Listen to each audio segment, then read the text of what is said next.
Hi, my name's Dee and welcome to Untitled Tarot and welcome to your full moon reading for May 2020. So that's full moon in Scorpio, 17 degrees Scorpio. I won't spend a lot of time discussing the full moon because there is a lot of very good videos out there. There's also a lot of information involved with this full moon. So what I will point to is that it may well present an opportunity for the revelation of hidden feelings, whether it's yours or somebody else's. And it may well be a resolution of any emotional issues that started or that rose their heads rather around the recent new moon. I'm Cancer rising and I've had an incredibly angsty couple of weeks with all sorts of questions being brought to my attention. Now this is a bulk introduction, as they always are on my full moon, so there's a timestamp down below if you want to watch more than one of these, and I advise that you do. You want to watch your sun, your moon and your rising. The rising more important than any of them, and the timestamp will take you straight past all of this blurb. If you don't know what your moon and rising sign is, there is a link down below to get yourself a free birth chart, and I highly recommend doing that. Now, as I say, the full moon is at 17 degrees Scorpio, 17 degrees 19 minutes. So I'm going to read out the inside degree image for this degree, which is actually, I'm going to read out Scorpio 18, because the degrees go from 0 to 29, but inside degrees go from 1 to 30. And I've noticed that people always seem to read out the degree before. I really like this degree here. People holding hands around a table. One candle is burning in the middle of the table. Intimate depths of camaraderie. Forces joined by spirit call. Gathering in the name of a greater vision. Pooling resources. Tapping what each does best, both inside the self and in soul links with others. Avid to combine forces. The drive to fuse. Passion, desire, intent, a surge of power. Being hugely drawn to consume separativeness and to attain unity and wholeness. A path or journey that will put you through every test and trial imaginable. Fierce resolve. And encountering shadows and dissipation so thunderous and multiplex that it will take everything it has inside to see this one through.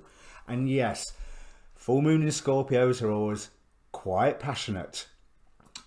In good ways and in bad ways. As I said, hidden feelings coming to the surface. Now in the description below there is a link to a Facebook group where you can see where I post astrology videos about the full moon, for example, from a lot of the good astrologers on YouTube. There's an inbox there so you can contact me directly for a reading if you wish. Don't forget that there is a timestamp down there to get past all this blurb. But lastly, before I bring the cards up, I just want to thank everybody who has subscribed and contacted me and commented and liked and possibly shared. I've got no ideas about the shares. So far, it has really helped the channel. I'm glad I can be of service, and yeah, keep in touch, keep commenting. It's nice to receive the feedback, so thank you very much, everybody. And with no further ado, I'll bring up the cards. Well, Virgo, if you watched the introduction part of the video rather than just jumping here from the timestamp, you'll have noticed that there were cards jumping out to talk to you. You've got more than anybody else so far in these readings. The Archontic masks, the suppressive forces. We have Demeter with harvest, Thoth with wisdom, Deity with revenge, and Shila-Nagig with desperation. Gaia with manifestation, and Epimetheus with carelessness. Boudica with unity. Now, the supportive forces we have here, and I'll go into the meanings of all of this in a moment, but we have Hephaestus with work, interestingly Aries with war, and Hades with death. I don't know if there's an interesting point of something to do with the Pluto-Mars conjunction. I can't remember whether it's happened already. I think it has. Yeah, it has. So if there was something that arose during that time. Galia with endurance, Pluton with underworld. So we've got Pluto, Hades twice here, and Pomona with plenty. So, and I also need to shuffle the tarot because I forgot to do that in the shuffle video. I believe that you are being warned against going with the crowd here. With Boudica and Unity being on the top row, one of those forces that are trying to suppress you. It's almost like you have the opportunity at the moment to abandon some work or be lackadaisical about some work that you are involved with, because there have been some returns already, because there is some form of harvest. But I think that there is a trap in that. Keep working at whatever your project is. Keep working, and do not be pulled away by the common wisdom, whatever that may be, or pulled into a leadership role of something that you don't necessarily feel that comfortable with. Yeah, there is something where I think you will have to fight against the common wisdom, whatever that means in your environment. Okay, so especially in these highly charged times, that can mean a number of things. But I'm talking about the people close to you, the people close around you. Everyone's going to be pulling in one direction. And if that doesn't feel right to you, don't do it. And don't be pulled into being given a role by somebody else saying, come on, you're good at this, you take charge, you lead us in this, you know what you're doing. No, you've got your own things going on. You've got your own work to be doing, and being pulled along with the crowd when there is plenty for you to be getting on with and plenty for you to use as resources. You have to be aware that you might just be a tool for somebody else's revenge. Now, I'm not saying that's revenge on you. It may well be a revenge on something nothing to do with you whatsoever. But it is destructive. And there is stuff far closer to home that you need to pay attention to. As I said, the recent Mars-Pluto conjunction, which I think was last month, I think it was April. It might have been March, but I think it was April. Someone tells me it was around the 4th. No, I'm probably way off there. But there may have been something that came up then, you know, round about then, that is what's rearing its head against now. Because bear in mind, this is a full moon. This is a time where things are coming to completion and coming to a head, as well as opposing forces or oppositions between forces being highlighted. This is a time of illumination. And the other thing that's making me say about all of this is because the first card that flipped out of the Oracle of Heaven and Hell was Astaroth, with fanaticism and hypocrisy. So there's something that you need to be careful of. You need to be careful of what role you are publicly taking, because the other two cards that came out of that oracle, we have the angel Poiel with fortune and fame, and Haziel with divine forgiveness. Now, the fortune and fame shows that taking a public role. So you can take a more questionable public role, or you can take the role that you have been working towards anyway, and that one is a longer process, but I believe that you've been working already. So for instance, Saturn turning retrograde and starting to close doors doesn't matter for you, because this is something that you've already started. But you are going to go through a bit of a testing time. As I say, Hades with death, so meaning some form of change, and Pluton with Underworld, especially with Underworld. You know, there is an element of diving into the shadow self. Maybe diving into looking about how you are wanting to please other people, or rather, why you are wanting to please other people. Because there's very much, they can be very honeyed-tongued, and they can really say to you about how they are... well, how you are a good person to take care of all of this. But you have to be careful about what you are manifesting and what you are bringing into life at the moment, and don't just go charging ahead. You may feel like you're being overly defensive, but that's fine at the moment, because I think that maybe you do need to not be outwardly defensive, but inwardly. You need to look after that bit of you that is precious to you. Because if you get wrapped up in this new cause, whatever it is, because there is deception, we have Paimon here with deception under the forgiveness. And the forgiveness bit is important.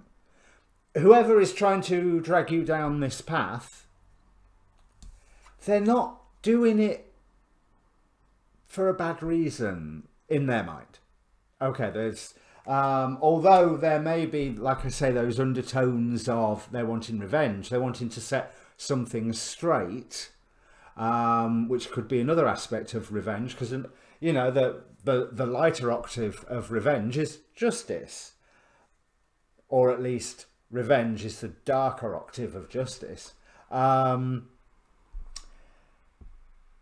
So they may well believe that they're doing the right thing, and that it's their battle. Don't get drawn into it. Certainly don't get talked into becoming a leading light in it. You've got your own stuff to become a leading light in later.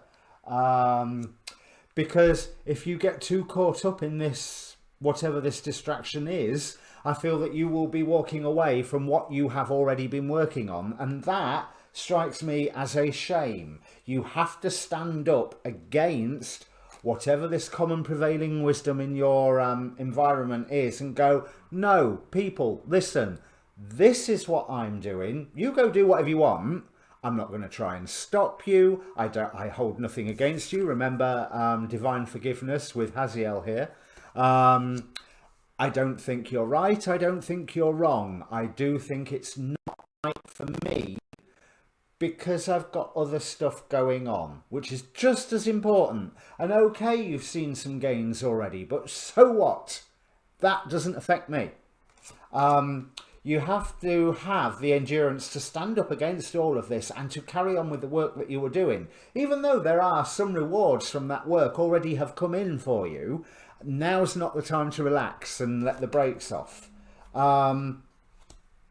Because some of those rewards that come in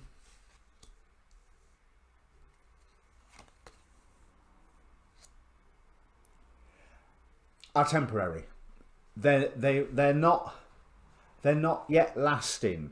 You're not yet at a point in your efforts where those results. So if you're trying to, say you're trying to build a sustainable income as an example, you suddenly get a couple of grand come in, you know, pounds, dollars, whatever your currency is. And you think, great, I can relax a bit now. No, because that was a one-off. And there isn't another couple of grand coming the following week. And what you're wanting to build is something that brings that couple of grand in every week. So there is plenty for you to work with, but now is not the time to ease up. But I do think that there's plenty of other people's pain around that you don't need to be dealing with. You can be dealing with that yourself, because there is assistance coming for you if you pay attention for going through your own shadow side, underworld. But this is a journey that you will be passing through, and it is going to take time for you to see results of what you're doing. So do not be distracted by whatever all this is. So, I mean, I feel the one thing I always thought about the story of Demeter. I can understand the grieving of the mother for her kidnapped daughter, but also once the arrangement was sorted, okay, where's the letting go? You know, we have, using the model of the Demeter, Persephone, Hades myth. Her daughter was kidnapped. She's distraught. Then she finds out her daughter's in the underworld. She manages to get her daughter back for 6 months of the year. You would think over a couple of millennia she'd get used to it, but no, we have winter every year. You know, so there's a cyclical element to what's going on at the moment around you, and there's also that refusing to let go, because it's being clarified here by the devil. Now, I always like to clarify the devil cards, so let's pull one card, although I think it's pretty self-explanatory on what it was saying there. Okay, this one's sticking out. We have the moon, yes, because somebody isn't aware of all the truths that are around them at the moment, and the fact that this is cyclical behavior. You know, you've seen this before, you will see it again. So just keep your head down, carry on working on whatever your particular project is. We have the guardian angel of maturity, which is as I take responsibility, I develop my strength. So yes, there is an element of taking responsibility for your own actions and not for other people's. You are not taking responsibility for these people's. You are taking responsibility for your project and what you are working on. You have the opportunity to become that self-made person with the energy of the full moon. So really, although this is all quite dire, there's a lot of hope in these cards, Virgo. You have the opportunity to become that self-made person if you do not get distracted at the moment. So, yeah, that was a mouthful. So if there's if this means anything to you, Virgo, comment down below. Like I probably said in the intro, please press the like and subscribe button on your way down there. But in the meantime, keep posted for new readings, or contact me through the Facebook group if you fancy a personal reading. All right? Cheers.